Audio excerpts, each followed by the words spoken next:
Enyi ndugu Waislamu, nadhani sote tumekuwa mashahidi wa kile kinachoendelea huko Filastini. Maaraka baina Israel wa baina ahlul watan, vita vinavyoendelea baina ya wana wa Israel pamoja na wenye mji. Wenye mji ni hawa Falastini. Bani Israel au wana wa Israel hawakuwa na mji pale. Historia inawazungumza wana wa Bani Israel ni watu wa Israiliyat. Neno Isra manake wenye kuhama, na tena lailatan, usiku, wenye kuhama usiku.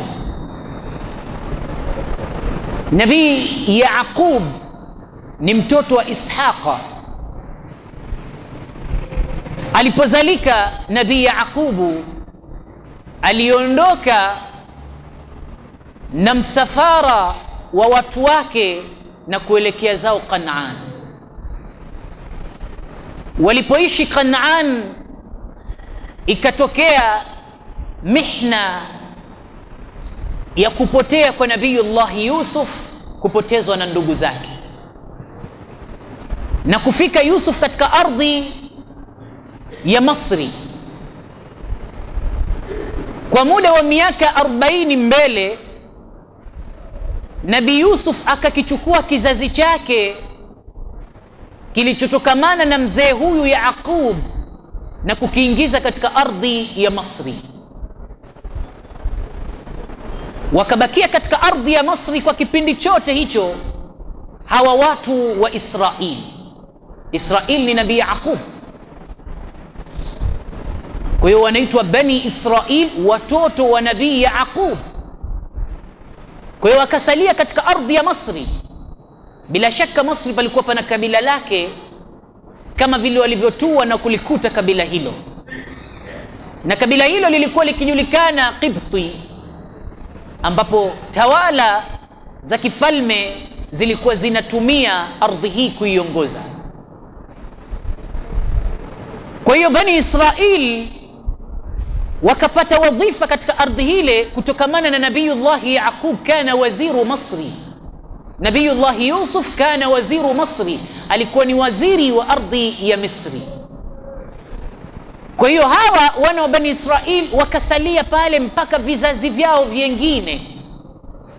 Kizazi cha Yusuf kilipotea na kuja jilun akhara baada jilu Yusuf, generation nyingine baada ya generation ya Yusuf.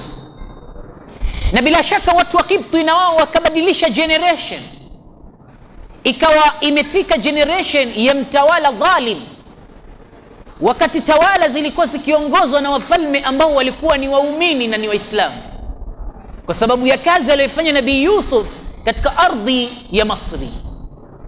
Kwa hiyo baada ya muda mrefu baadaye, fatahawala alhal ila aqbah alhal, hali ikabadilika kutoka katika uzuri wake ikaenda kuwa katika hali mbaya, kwa sababu alladhina yatawallawna fiha humul kafiruna wattaghut, waliokuwa wakiongoza ardhi ya Misri sasa wakawa miongoni mwao ni makafiri wakosefu waliotupa mipaka.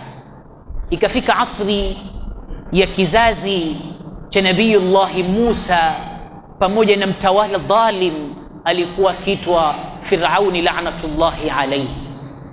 Na bila shaka ardhi hii ya Misri mtawala anapoiongoza huitwa Firaun. Kwa hiyo Firauni ni cheo katika ardhi ya Misri, lakini katika sura ya Uislamu lilipopokewa jina la Firauni, tunaambiwa rajulun taghiyun inda Allah, ni mtu ambaye kaasi, kapindukia mipaka katika maasi kwa Mwenyezi Mungu Subhanahu wa Ta'ala. Kwa hiyo mtawala dhalim wa ardhi hii aliyekuwa anawadhofisha wadogo, anawadhofisha wageni, voyages, akiwadhofisha wageni ambao ni wana Bani Israili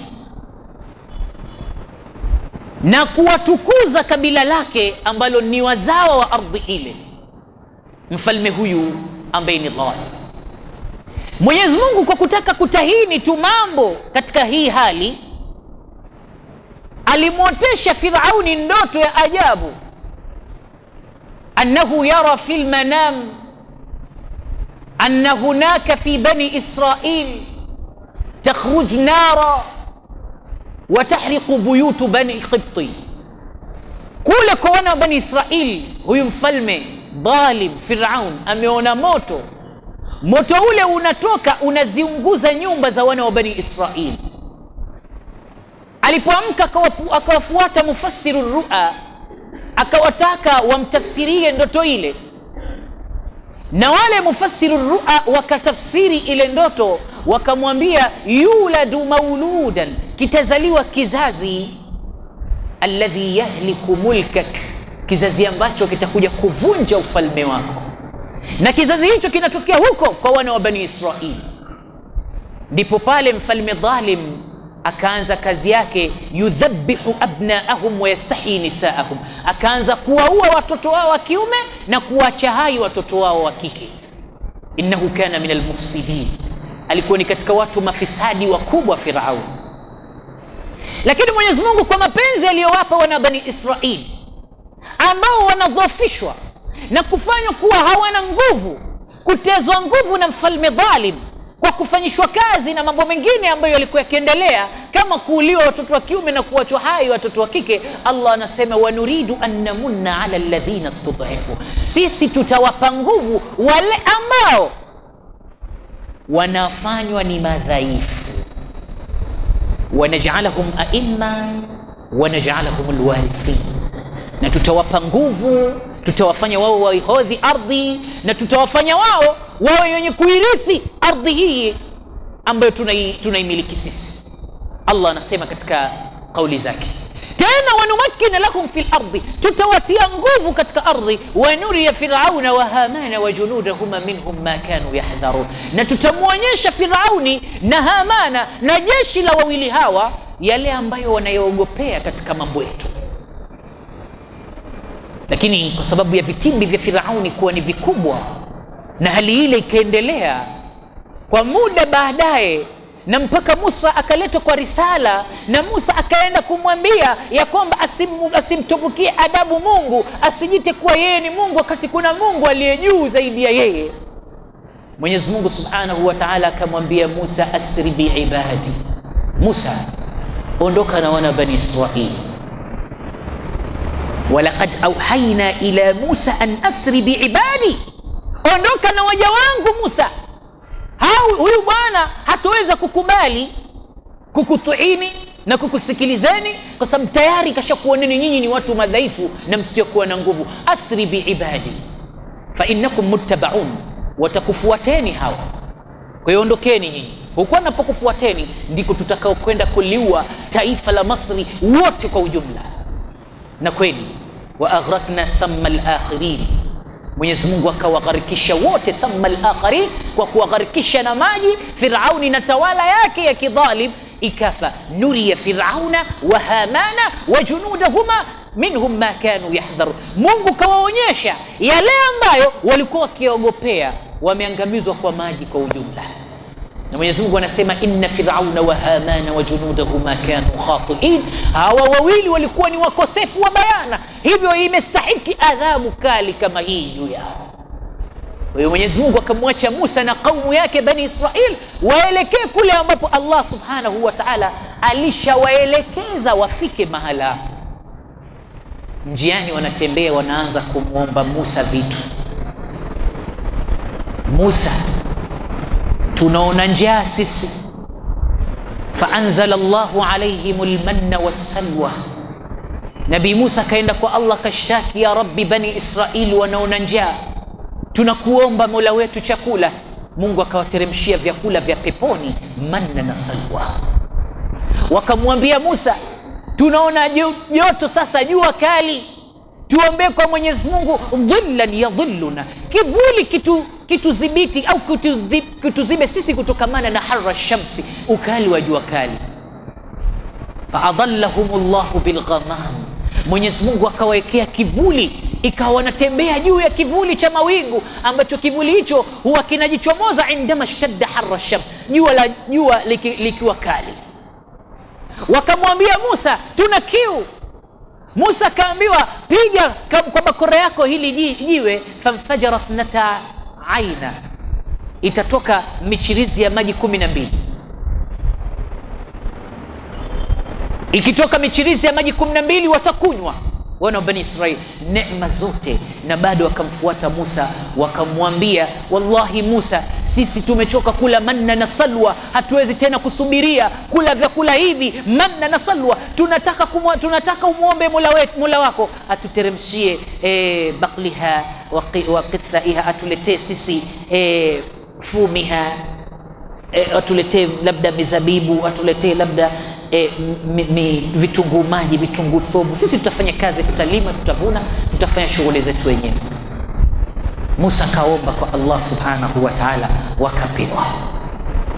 Musa kawaombea akajiliwa tena na wana Bani Israili, wakamwambia, ya Musa, lan nu'mina laka hatta nara Allah jahra, hatukuamini mpaka tumuone Mungu kweli, tunataka tumuone Mungu bwana huyu hapa. Mwenyezi Mungu akamwambia Musa, hawawezi hao kuniona, na wewe mwenyewe hunioni. Lan tarani ya Musa, wewe mwenyewe Musa huwezi kuniona. Lile jabali pale likitulia lilipo, saufa tarani, utaniona. Jabali lile pale likitulia, liangalie lile jabali, likitulizana liliko, basi utaniona. Musa akilitizama lile jabali, fastaqarrat aljabal, jabali lile likatikisika. Baada kutikisika, fasa'iqa Musa kaporomoka, kapoteza fahamu yake. Alipoamka akamwambia, basi Rabbi, nimekuamini. Hawa wana Bani Israili wanataka wakuone. Mwenyezi Mungu akachukua mtume wa Mwenyezi Mungu Nabii Musa, akachukua kundi la watu takriban 70, akawapeleka kwa Mwenyezi Mungu. Hawa ndio wema kwa wana wa Bani Israili, Rabbi wanataka kukuona. Mwenyezi Mungu faamatahum jamia, wote akazichukua roho zao, wote akawafisha. Musa akaclaim kwa Mwenyezi Mungu, kapeleka lawama, Rabbi, mimi hawa wana wa Bani Israili nikirudi bila ya hawa watadhani mimi ndiye niliyewaua. Ewe Allah, warejeshe roho zao. Faahyahumullah, Mungu akawapa roho zao. Walikufa kutoka mtu wa kwanza mpaka mtu wa 70, na kufufuliwa, anafufuliwa mtu wa 70 mpaka mtu wa mwanzo. Wakarudi, Mwenyezi Mungu akamwambia, nenda kwa watu wangu na watu wako na kitabu hichi. Musa akawapelekea kitabu kutoka kwa Allah subhanahu wa ta'ala, akawaambia Bani Israili, kitabu hichi cha Mwenyezi Mungu subhanahu wa ta'ala kichukueni. Wale wakakikataa, wakasema hicho kitabu hatukitaki, kwa sababu Bani Israili wanajua kabisa kitabu hichi ndani yake kuna makatazo ya zina, kuna makatazo ya dhulma, kuna makatazo ya kutokubuana, kuna makatazo ya kutokuiba, kuna makatazo mengi mno, alafu kuna maamrisho ya ibada tusizoziweza. Kwa hiyo akamwambia Musa, sisi hatukichukui kitabu hicho, rudi nacho kwa Mola wako, kasome wewe na Mola wako. Musa akawaambia, kama kitabu hichi hamtakichukua, mtaliamuru lile jabali pale likuangukieni kwenye vichwa vyenu na likuvurugeni. Wale wakamwambia, chukua hilo jabali liweke juu ya vichwa vyetu, na kitabu hatukichukui. Musa kaliamuru jabali, kaa juu ya vichwa vyao. Jabali likaja mpaka kwenye vichwa vyao, chukueni kitabu au naliamuru likuangukieni. Wakilitizama jabali lile pale na kitabu kiko mbele yao, wakasema, hatukitaki Musa kitabu hicho. Musa kaliamuru jabali, shuka jabali likashuka mpaka karibu ya vichwa vyao, chukueni kitabu. Hatutaki Musa, hatukitaki, chukueni kitabu, naliachia hilo. Wakakubali, basi tunakichukua. Lakini wakakichukua kitabu min warai dhuhurihim, kwa nyuma ya migongo yao. Maana wanakichukua kitabu kwa kukidharau, Maanake tunakichukua, hatuendi kufanya lolote kilichomo ndani ya kitabu hichi. Hawa ndio walikuwa watu wa Bani Israil. Thumma qasat qulubukum min ba'di dhalika fahiya kalhijara, wana nyoyo kama mawe kwa ususuavu na ugumu. Nabii Musa aliishi nao, lakini Mwenyezi Mungu kumbe alishawakasirikia Bani Israil pale mahala ambapo Allah aliwaamuru kwenda wafikie hapo. Allah alipaficha, kapapoteza machoni mwao, ikawa wanazunguka katika ile sehemu, wanazunguka sehemu ile ile 40 sanawati, miaka 40 wako wanazunguka tu katika eneo moja. Nabii Musa katika miaka 40 hii akafa ndani yake. Nabii Harun katika miaka 40 hii akafa ndani yake. Akabakia mtume au nabii wa Allah anaitwa Yusha ibn Nun. Huyu Yusha akapewa risala, na yeye alikuwa ni kijana wa Nabii Musa alayhi salatu wassalam. Kama tunamkumbuka, alitajwa katika suratul Kahfi, falamma jawaza qala lifatahu atina ghada'ana laqad laqina min safarina hadha nasaba qala ara'aita idh awayna ila as-sakhra fa inni nasitu al-hut wama ansanihu illa ash-shaytanu an adhkura. Huyu alikuwa ni kijana wake Musa, anaitwa Yusha. fa auha Allahu ilayhi risala, Mwenyezi Mungu akampa wahi na utume baada mauti Musa, baada ya kifo cha Nabii Musa. Kwa hiyo Mwenyezi Mungu akawaambia baada ya miaka hiyo 40 na kupotea kwa Musa na Harun, waingie kwenye ule mji. Sasa tayari mji ushadhihirika, mji wa Palestina, ingieni hapo. Katika maneno mengine wanasema ilikuwa ni ardhi ya Jamad.